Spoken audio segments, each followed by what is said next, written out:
Every story on Datago 100 is like a conversation over a hot cup of coffee. Welcome.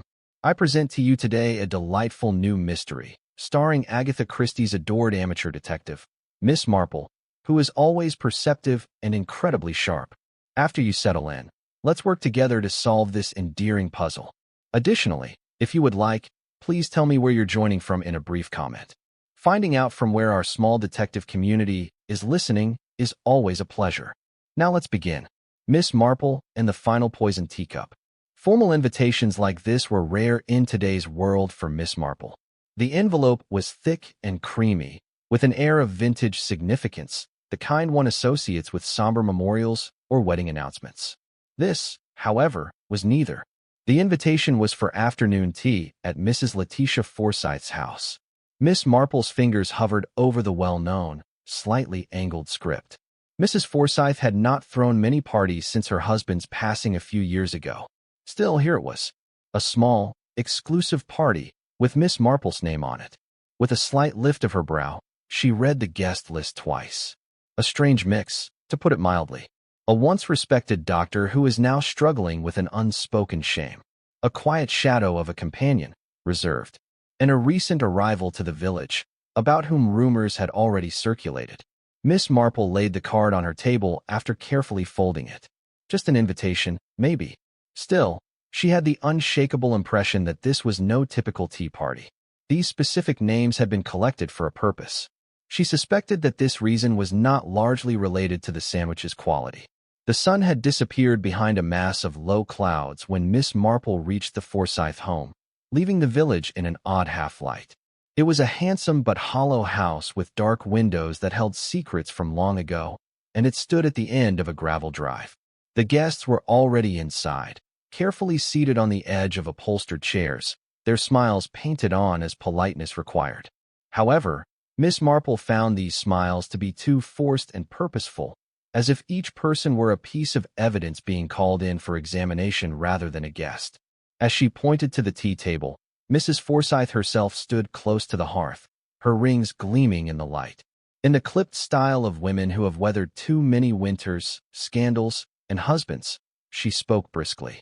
She had a certain energy today, though, like a hostess playing a part and knowing exactly what effect she wanted to achieve. Miss Marple took her seat with the familiar ease of someone much more invisible than she seems. She glanced at each of the guests, observing who stayed away from whom, who laughed a little too loudly, and who paid the closest attention to Mrs. Forsythe. As if she were a stage actress, Mrs. Forsythe, who had always been the queen of her own realm, oversaw the ceremony with her best lines, the cups, the china, and the exquisitely tear-plated cake stand. Everything was in its proper place, a village perfection show. Mrs. Forsythe, with a sly twinkle in her eye, said this as Miss Marple was lifting her cup. "I have a special blend. It's my little secret, I say. Some people say it's worth dying for." A thin, sharp silence fell, like a thread pulled too taut. The conversation stumbled back into motion after someone forced a laugh that was too high and too quick, but the moment had left its mark.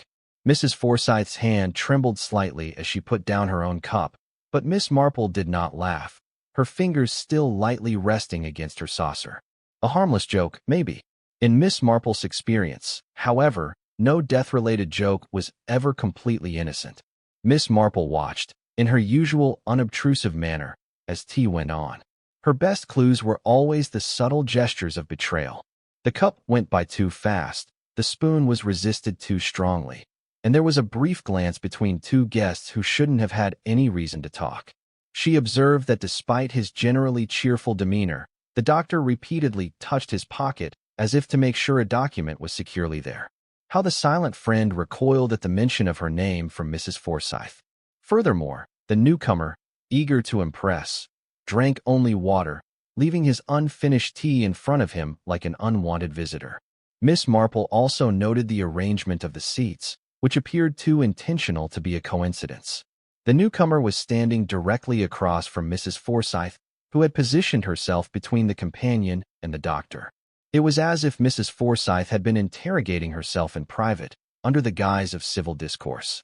The guests drifted apart with the awkward reluctance of those who would prefer not to have met at all, after the last crumbs had been cleared and the last cup had been put back in its saucer.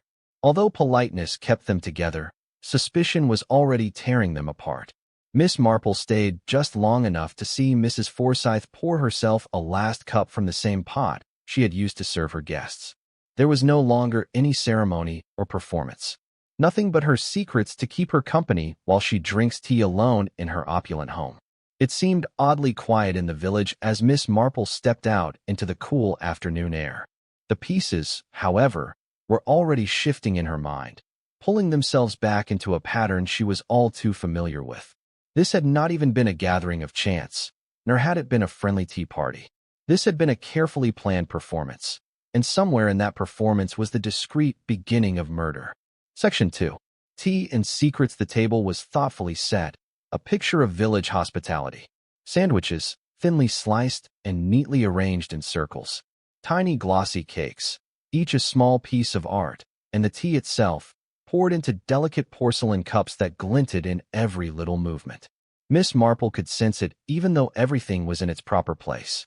That undercurrent of tension, the kind that exists in spaces where too much has been remembered and not enough has been forgiven.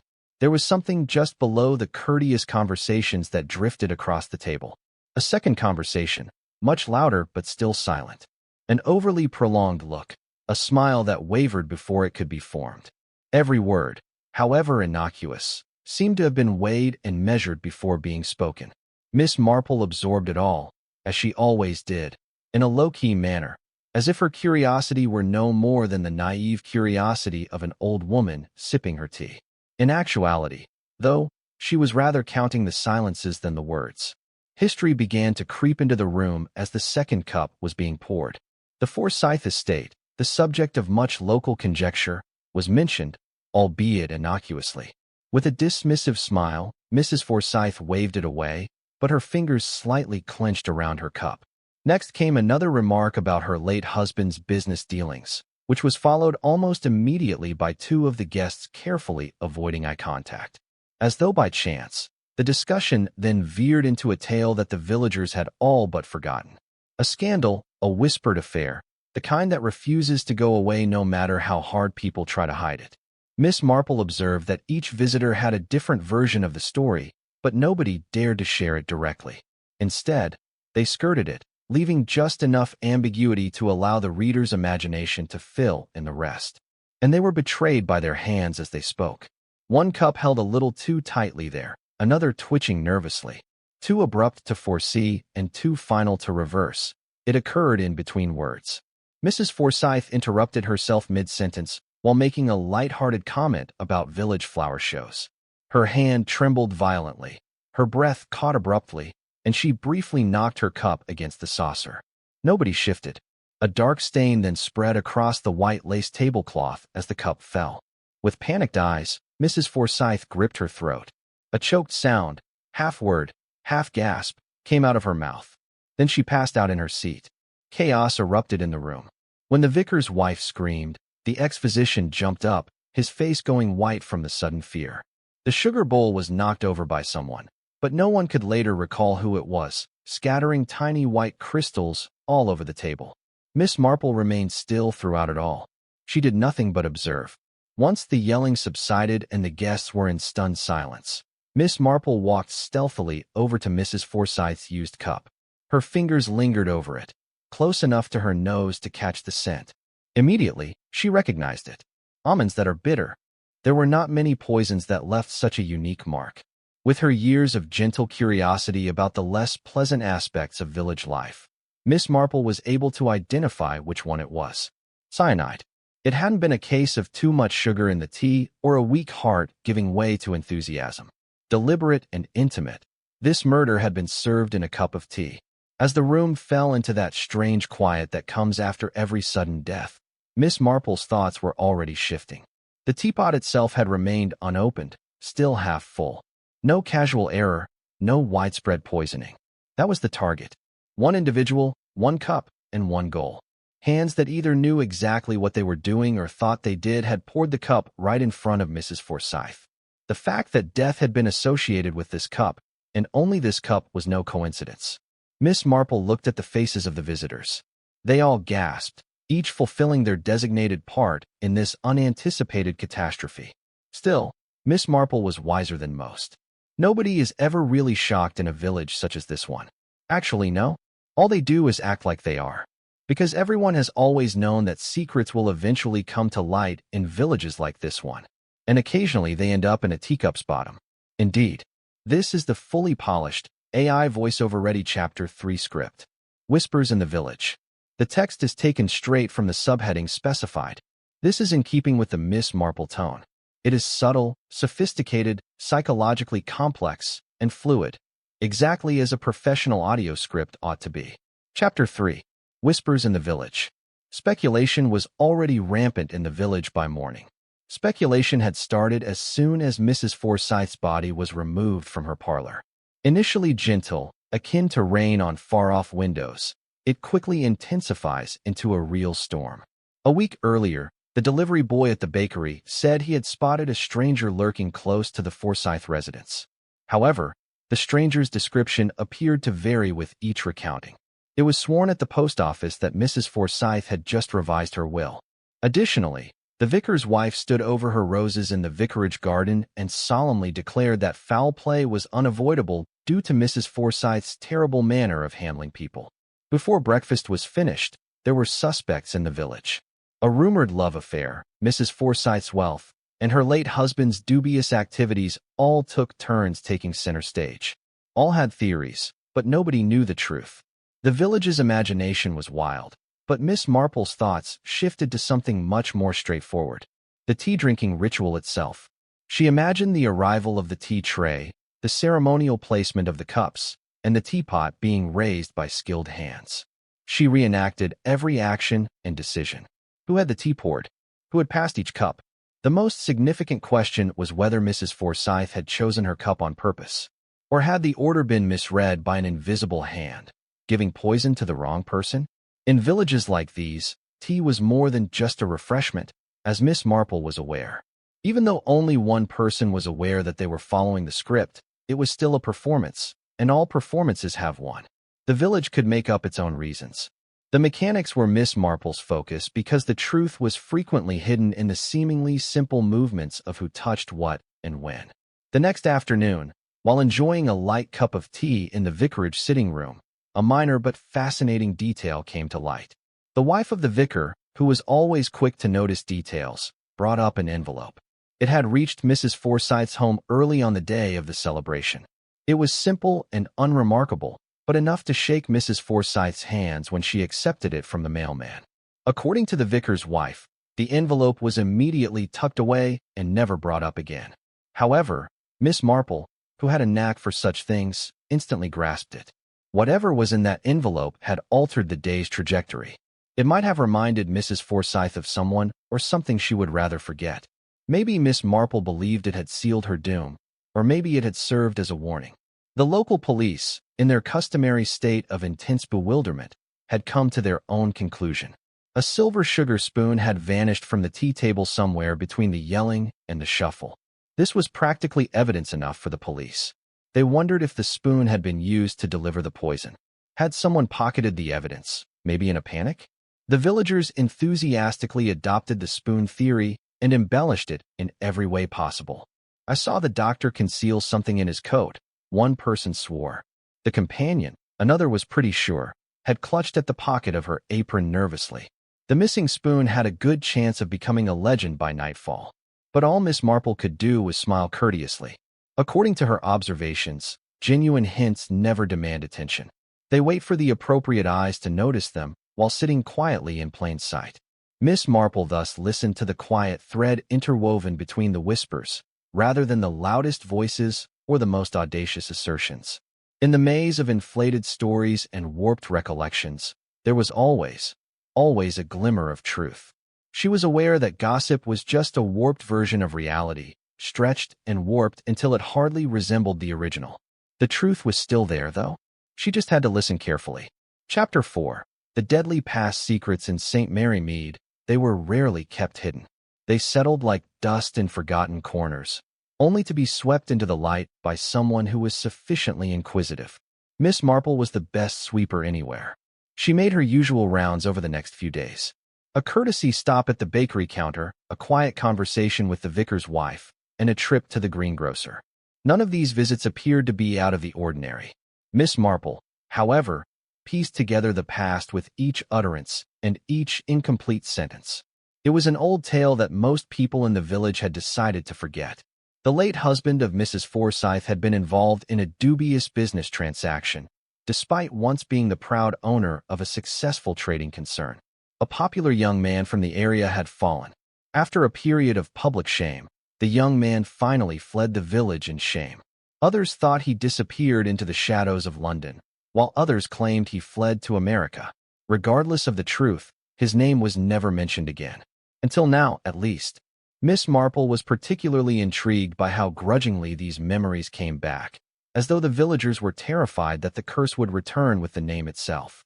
The whispers, however, were unmistakable. Mrs. Forsyth and her spouse had not been the naive social pillars they had once claimed to be. Miss Marple heard something during one of these quiet conversations that caused her knitting needles to stop mid-click. Under a false identity, the disgraced young man had returned to the ancient village as a new face. Not only that, but he had been at the tea party, sitting quietly with the guests as if he were one of them. The case's pieces started to move in Miss Marple's mind, moving the murder from current disputes to an unresolved historical chapter. What had brought him back? Did he want to exact revenge? Or was it just that he came back to get back what had been his, a life, a reputation, a future? Then, the more sinister query began to form in Miss Marple's thoughts. That afternoon, was his death predetermined? Is it possible that Mrs. Forsyth had just made the fatal error of reaching for the wrong cup, and that the poisoned one had been meant exactly for him? That night, Miss Marple folded her hands in her lap and sank into her armchair. In front of her, the timeline unfolded neatly, with each event linked to the next like pearls on a string.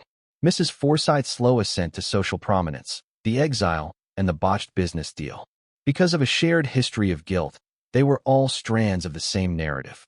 Miss Marple understood, however, that guilt was rarely limited to a single individual. It spilled easily, leaving anyone who got too close smeared. This included the confidants, the companions, and the individuals who protected the secret. It's possible that Mrs. Forsyth's death was the consequence of a sacrifice required by history rather than the action of a single person. Old betrayals had a way of obtaining payment in villages like this, even if it took 20 years to collect. As she made herself a simple cup of tea, Miss Marple's thoughts wandered to the peculiar web of pride, retaliation, regret, and jealousy that permeated the case. Yes, the current crime was shocking, but it was only the last punctuation mark in a long-ago story. She thought of Mrs. Forsyth herself, not as the acerbic hostess the village had known, but as a woman molded by her own past, weighed down by the guilt of a husband and the unsettling truth that villages never forget. Could Mrs. Forsyth have felt that she was approaching the past? Was her tea party not an act of hospitality, but rather a last act of defiance, a means of bringing together all those who might be responsible for her downfall and making them face one another? After stirring her tea once or twice, Miss Marple carefully put the spoon away. The truth had come close enough to taste now, but the most crucial component was still absent. The question was not who or why the tea was tainted, but rather who had the real influence over the village's destiny as a whole, not just Mrs. Forsyth's. Chapter 5. A curious companion. Every home has a constant, familiar presence that is almost imperceptible. The companion, caregiver, and shadow in the Forsyth home was Miss Hartley. Miss Hartley had been there for years without anyone noticing, moving through rooms in silence, foreseeing Mrs. Forsyth's needs before anyone said a word. Even though it had been completely expected that she would attend the tea party, Miss Marple had noticed something concerning about the woman that afternoon. Miss Hartley's pale face, her shaking hands, and the way she held her cup as if the weight of it made her uneasy. Her smile was strangely rigid, as though each courteous word had to be pulled to the surface and aligned before it could be spoken. Miss Marple had encountered a lot of these women, friends who had exchanged their own lives for borrowed ones, and whose lives were solely determined by the whims and fancies of the homes they worked in. However, there was more to this. Miss Hartley wasn't just shy, she was terrified. Of what was the query? After a few discreet questions, Miss Marple received a surprising response. Miss Hartley had not always been a friend, it appeared. She had been a nurse once, working quietly and effectively in more opulent homes than this one. Not any nurse, either, but one who had specialized in caring for the very sick, the kind whose survival hinged on accurately calculating dosages and having a thorough awareness of poisons. Her clinical detachment and her nearly flawless knowledge of medications were mentioned by the villagers. Nobody knew exactly why her career had ended, only that it had ended abruptly. Miss Hartley had returned to the village a few years later, discreetly becoming a part of Mrs. Forsythe's family. Miss Marple paused because it was the kind of past that had gaps in it. After all, knowledge was not something that could be readily abandoned. And if a former nurse who is now a companion had the ability to make the death of those under her care easier, what might she be able to do now? Like a tea tray laid out neatly in her mind, Miss Marple laid out the facts. Miss Hartley's responsibility had been the tea service itself.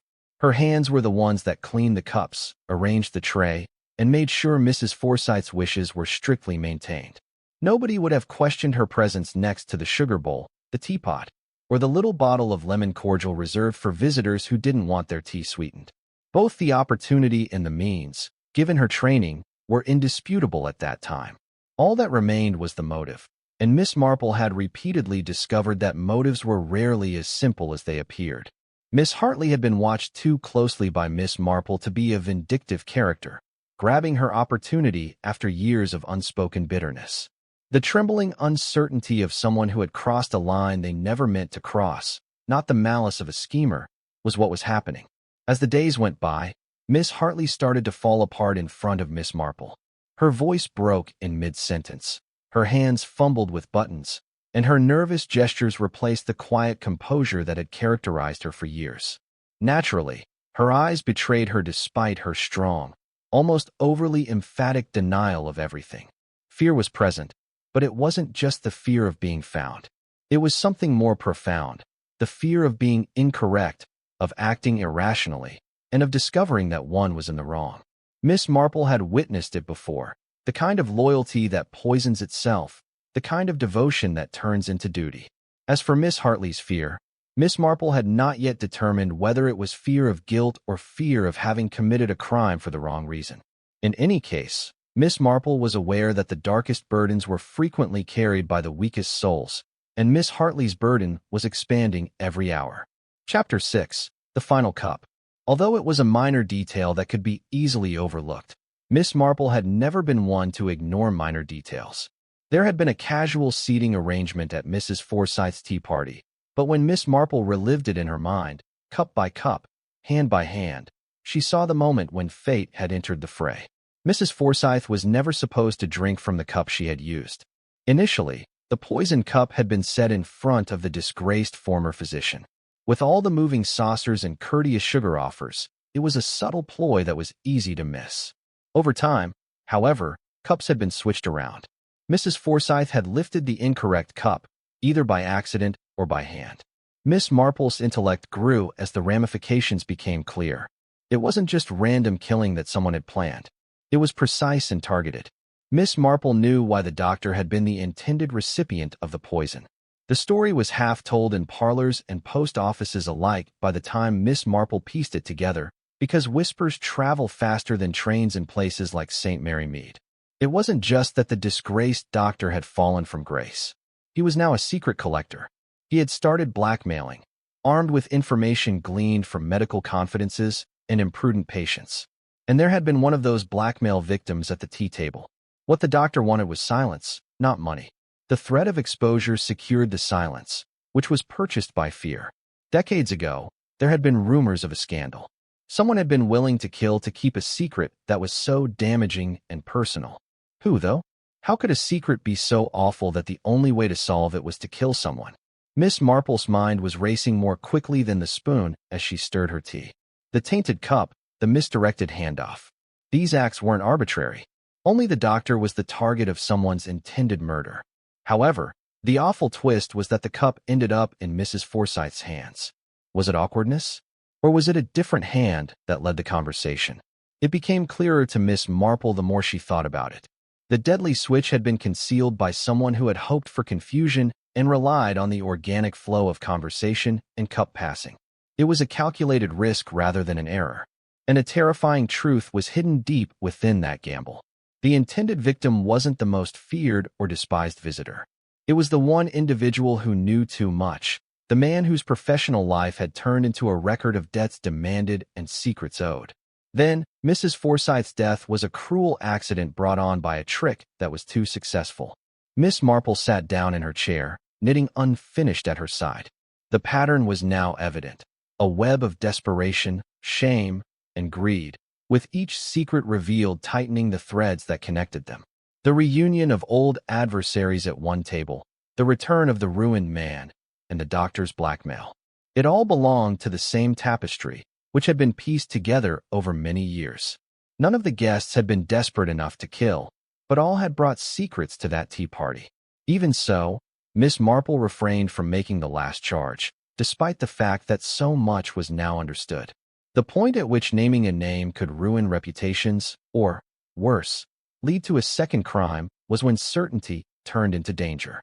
Miss Marple was almost ready to tell the truth, but she had one more visit to make and one more lie to unravel before she could do so. Chapter 7. A village confession this time.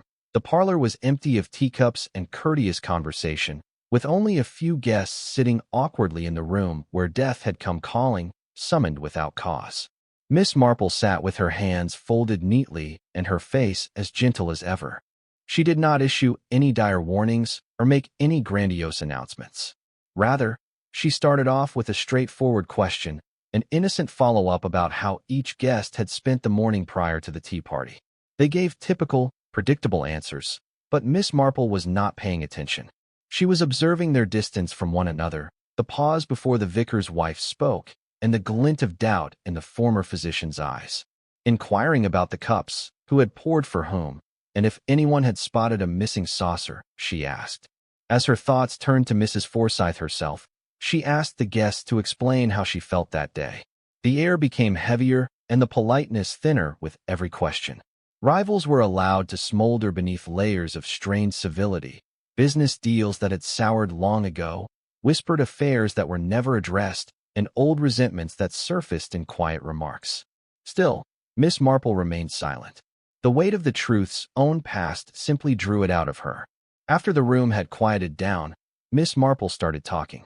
She explained gently that this was not an impulsive murder. Years ago, trust was betrayed and loyalties were twisted into something toxic, which led to the crime. She claimed that Miss Hartley had been Mrs. Forsythe's shadow for so long that her identity had become entwined with her employer's. She had viewed herself not just as a friend, but also as a confidant, guardian, and protector. It was love, not hate, that drove Miss Hartley to act when she came to believe the doctor was blackmailing Mrs. Forsythe. Mrs. Forsythe's peace, she thought, could be restored by eliminating the threat. It was misplaced loyalty, the kind that develops in isolated places, unnoticed, unchecked, until it completely stifles reason. As the room listened, enthralled, Miss Marple unraveled the silent tragedy at the core of the crime. Although it was a gentle revelation, its impact was equally devastating. Miss Hartley thought she was saving the woman she served, so she poisoned the tea, not out of greed or self-interest. Her pale face, twitchy hands, and nervous fidgeting had all been signs of guilt. Not over murder, exactly, but over acting without authorization and going beyond a boundary she had never been supposed to. When Miss Hartley objected, her voice trailed off. "I just wanted to help," she stated. All she wanted was to spare Mrs. Forsythe the humiliation of being found out. Miss Marple kept quiet. The truth was all there was to comfort. And guilt itself isn't always as heavy as the truth. But Miss Marple had kept one last thread and one last twist hidden until now. Tragically, Miss Hartley had been misguided in her loyalty. As it happened, Mrs. Forsythe was never the target of the blackmail at all. Mrs. Forsythe had been the real blackmailer, planning a plot to control other people's secrets while concealing her own. In an attempt to salvage his own reputation, the doctor had consented to serve as her agent. However, the hand pulling the strings had always been Mrs. Forsythe. Miss Hartley had been merely a pawn, despite believing she was a savior. There was a stunned silence in the room. All of the carefully cultivated illusions of years were destroyed in a single breath. The greatest tragedies, Miss Marple noted as she folded her hands again, are not the result of hatred, but rather of blind faith in the wrong people. Chapter 8. After the funeral, as is customary in villages, the funeral came and went without much fanfare. There were enough mourners to keep gossip at bay and enough flowers to be respectable. However, nobody stood by the grave, and nobody shed a tear. The village had gotten back to its regular schedule by the next morning. Still, the rumors persisted. In the grocery store, Mrs. Pratt lowered her voice to a whisper, wondering if the companion was more knowledgeable than she admitted. The delivery boy was certain that the doctor had been involved in some illegal activity at the post office. A tactful implication that some people were better off dead was also made at the vicarage, but no one dared to mention names. The story was already becoming a legend among the villagers, who told it in slightly more dramatic ways each time. However, Miss Marple was wiser. The real story, she realized, was just getting started. Because the tragedy of the tea party was not about a cup of poison, but rather about poison in the very fabric of village life. Polite silence, the whispered betrayals, the little cruelties, the perilous solace.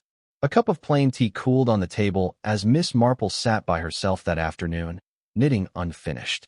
The most striking thing to her, as she mentally reenacted the case, was how almost incidental the poison had been. The real poisons had been there for years, slowly building up in the pauses between the smiles of neighbors. Affection turned into power, jealousy passed off as worry, and rumors passed off as concern. Although Miss Hartley had thought of herself as loyal, her loyalty had actually been a leash, which Mrs. Forsyth had skillfully managed.